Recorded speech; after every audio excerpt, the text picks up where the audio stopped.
कल्पना कीजिए आप अपने ही देश के नागरिक हैं। आपकी भाषा लाखों लोग बोलते हैं, लेकिन सरकारी दफ्तर में आपकी भाषा नहीं चलती।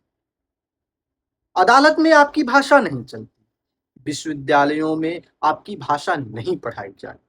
सेना का अधिकारी बनना हो या ऊंची सरकारी नौकरी, हर जगह आपको दूसरी भाषा सीखनी पड़े। क्या ऐसा किसी उपनिवेश में होता होगा? यह सब हुआ है एक स्वतंत्र यूरोपीय देश में। उस देश का नाम था बेल्जियम। आज की कहानी दो भाषाओं, डच और फ्रेंच की नहीं है।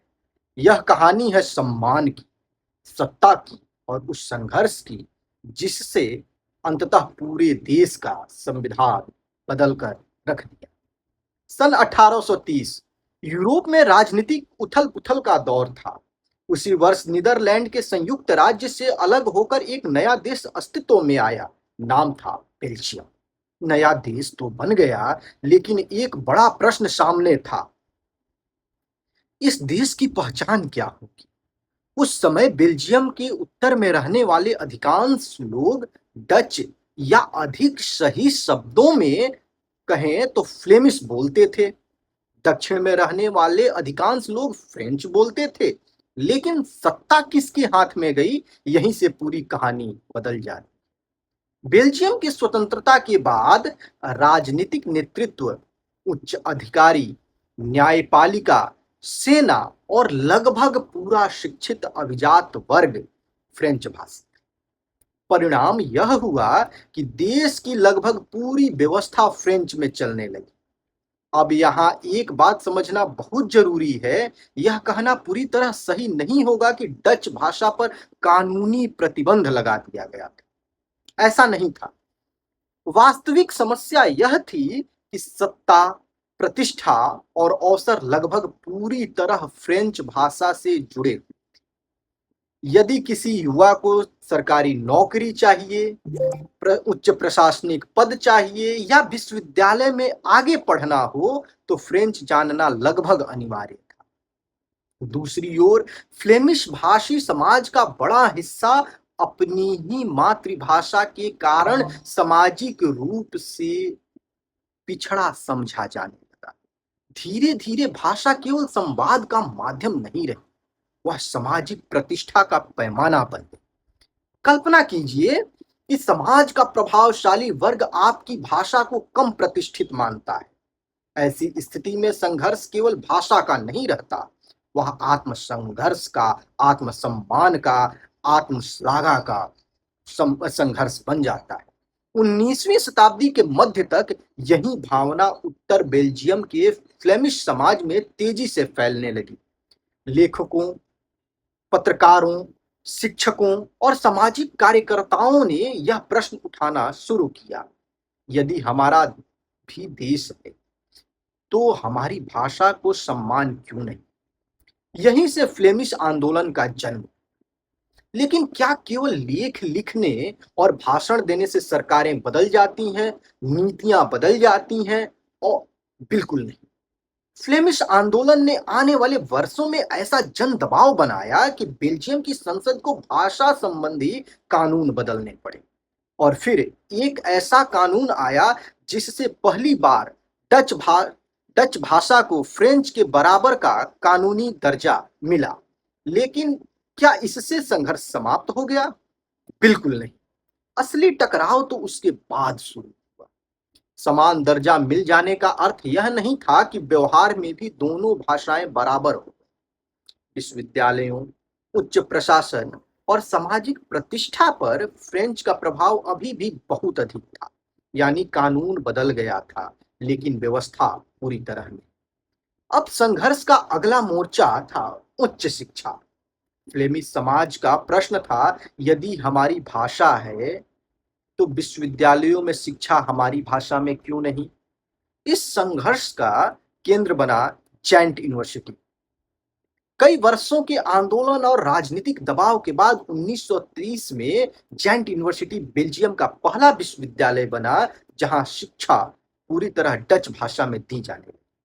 यह केवल एक विश्वविद्यालय का परिवर्तन नहीं था, यह एक प्रतीक था इसने यह संदेश दिया कि डच भाषा केवल घर या बाजार की नहीं, बल्कि विज्ञान, कानून, चिकित्सा और उच्च शिक्षा की भाषा भी हो सकती है। फ्लेमिश समाज के आत्मविश्वास पर इसका गहरा प्रभाव पड़ा, लेकिन समस्या अभी समाप्त नहीं हुई।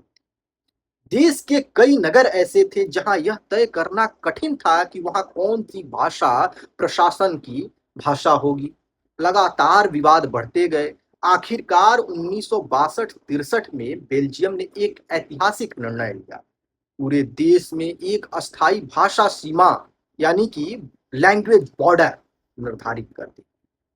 उत्तर डच भाषी क्षेत्र, दक्षिण फ्रेंच भाषी क्षेत्र, पूरब का छोटा सा भाग जर्मन भाषी क्षेत्र और राजधानी ब्रसेल्स आधिकारिक रूप से द्विभाषी घोषित की गई। इस निर्णय का उद्देश्य था भविष्य के विवादों को कम करना, लेकिन इतिहास ने दिखाया कि केवल सीमा खींच देने से विवाद समाप्त नहीं होते।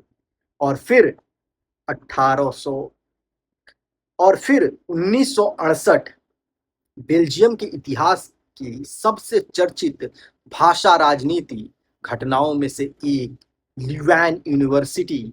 यह विश्वविद्यालय डच और फ्रेंच दोनों समुदायों के छात्रों का प्रमुख केंद्र था।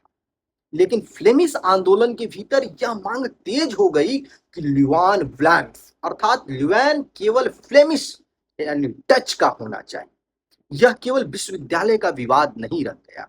सड़कों पर प्रदर्शन हुए, हजारों छात्र आंदोलन में उतर आए, राजनीतिक दल आमने सामने आ गए।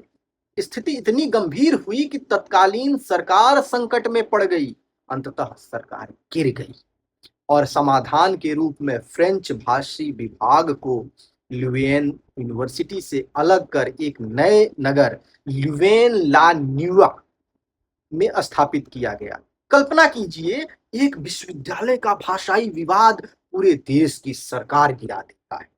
यह घटना केवल शिक्षा की नहीं थी, यह बात इस बात की प्रतीक थी कि बेल्जियम में भाषा अब केवल संवाद का या संचार का माध्यम है, बल्कि राजनीतिक शक्ति, पहचान और संवैधानिक व्यवस्था का केंद्र बन चुकी थी। 1968 के बाद बेल्जियम के नेताओं को एक बात समझ में आ गई कि यदि देश को एक रखना है तो भाषा कानून काफी नहीं, पूरे राज्य की संरचना बदलनी हो। और अगले 25 वर्षों में बेल्जियम ने अपने संविधान में ऐसे ऐसे परिवर्तन किए जिन्होंने पूरे देश की शासन व्यवस्था को ही बदल दिया। लेकिन क्या इससे संघर्ष समाप्त हो गया या उसने एक नया रूप ले लिया? अब बेल्जियम के नेताओं के सामने एक ही प्रश्न था, क्या हर 10-15 साल बाद भाषा को लेकर ऐसा संकट आएगा या फिर देश की राजनीति व्यवस्था ही बदलनी होगी? यहीं से शुरू होती है बेल्जियम की सबसे बड़ी संवैधानिक यात्रा, जब संविधान बदलना शुरू। सन 1970 बेल्जियम ने पहली बार स्वीकार किया कि यह केवल एक राष्ट्र नहीं, बल्कि अलग अलग भाषाई समुदायों और क्षेत्रों से मिलकर बना देश।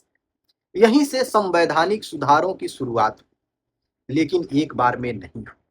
1970, 1980, 1988, 89 और फिर 1993, लगातार 23 वर्षों तक संविधान में परिवर्तन होते रहे। धीरे धीरे शिक्षा के अधिकार, सांस्कृतिक नीतियां, कुछ प्रशासनिक अधिकार और कई सरकारी शक्तियां केंद्र सरकार ने राज्यों और भाषाई समुदायों को सौंपी। 1993 में बेल्जियम ने स्वयं को आधिकारिक रूप से एक फेडरल स्टेट घोषित किया। ध्यान दीजिए, यह विभाजन नहीं था, यह सत्ता के विकेंद्रीकरण का प्रयास था। एक देश एक रहा, लेकिन शासन का तरीका बदल गया, क्योंकि नेताओं ने समझ लिया था यदि विविधता को स्थान नहीं दिया जाएगा तो संघर्ष बार बार लौटेगा। लेकिन क्या समस्या समाप्त हो गई? अगर आप सोच रहे हैं हाँ, तो नहीं। 1993 के बाद सब कुछ सामान्य हो गया होगा तो ऐसा भी बिल्कुल नहीं। भाषाएं अब भी वही हैं, राजनीतिक दल भी अब भाषा के आधार पर अलग अलग थे। फ्लैंडर्स के अधिकांश राजनीति फ्रेंच भाषी बोलीविया में चुनाव नहीं लड़ते और बोलीविया के दल फ्लैंडर्स में नहीं। यानी एक देश लेकिन अलग अलग राजनीतिक संसार। इसका सबसे बड़ा उदाहरण सामने आया 2010 के आम चुनावों के बाद। 2010 में चुनाव हुए, जनता ने मतदान किया लेकिन नई सरकार नहीं बन सकी। एक सप्ताह, एक महीना, 6 महीने, एक वर्ष और अंततः 541 दिन, यानी लगभग 2 वर्ष। दुनिया के लोकतांत्रिक इतिहास में सबसे लंबी सरकारी वार्ताओं में से एक। लेकिन क्या देश रुक गया? नहीं।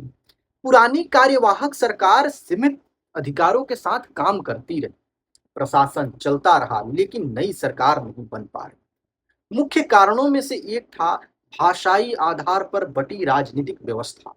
यह घटना हमें बताती है कि भाषा का प्रश्न केवल संस्कृति तक सीमित नहीं रहता, वह चुनाव, सरकार, संविधान और पूरे लोकतंत्र को प्रभावित कर सकता है। तो क्या हम यह निष्कर्ष निकाल लें कि बेल्जियम असफल हो गया? अब एक महत्वपूर्ण प्रश्न है, क्या बेल्जियम असफल राष्ट्र है? बिल्कुल नहीं। आज बेल्जियम यूरोप के सबसे विकसित देशों में गिना जाता है। यूरोपीय संघ के अनेक संस्थानों का मुख्यालय ब्रसेल्स में है। जीवन स्तर ऊंचा है, लोकतांत्रिक संस्थाएं मजबूत हैं। तो फिर क्या कहानी पूरी तरह से क्या है? और इस कहानी से हम क्या सीखें? सबसे बड़ी सीख यह है कि बेल्जियम की समस्या कई भाषाएं होना नहीं थी। समस्या यह थी कि एक समय सत्ता, शिक्षा और अवसर लगभग पूरी तरह एक भाषा से जुड़े हुए। जब दूसरी भाषा बोलने वाले नागरिकों ने बराबरी की मांग की तो संघर्ष शुरू हुआ। और जब उस संघर्ष को केवल कानून ने नहीं बल्कि संवैधानिक सुधारों ने उत्तर दिया, तब जाकर व्यवस्था स्थिर हो गई। दोस्तों, बेल्जियम की कहानी हमें यह सिखाती कि कई भाषाएं होना खतरनाक नहीं। वह हमें यह भी सिखाती है कि भाषाई विविधता तभी शक्ति बनती है जब उसके साथ समान सम्मान और समान अवसर भी। एक भाषा का सम्मान दूसरी भाषा का अपमान करके नहीं बढ़ता, बल्कि हर भाषा को उसका उचित सम्मान देकर, उसका उसका उचित स्थान देकर एक राष्ट्र को और अधिक मजबूत बनाया जा सकता है। इसी सोच के साथ हम इस श्रृंखला भाषा की सरहदें, संघर्ष एवं सह अस्तित्व में दुनिया के अलग अलग देशों की भाषा यात्रा को समझ रहे हैं। क्योंकि इतिहास को केवल अतीत नहीं बताता, यह भविष्य की गलतियों से बचाना भी सिखाता है। अगर आपको यह वीडियो उपयोगी लगा हो तो उन लोगों तक जरूर पहुंचाइए जो मानते हैं कि भाषा केवल बोलने का माध्यम है। मैं उज्जवल कुमार सिंह हूं। अगले एपिसोड में हम चलेंगे श्रीलंका, जहां 1956 का सिंगला वल्ली एक्ट केवल कानून नहीं था बल्कि एक ऐसा मोड़ बना जिससे आने वाले दशकों में जातीय तनाव और गृह युद्ध की पृष्ठभूमि तैयार की। तब तक के लिए आप हमें सब्सक्राइब कर लीजिए। आप सबों ने मुझे ध्यानपूर्वक सुना, इसके लिए बहुत बहुत धन्यवाद।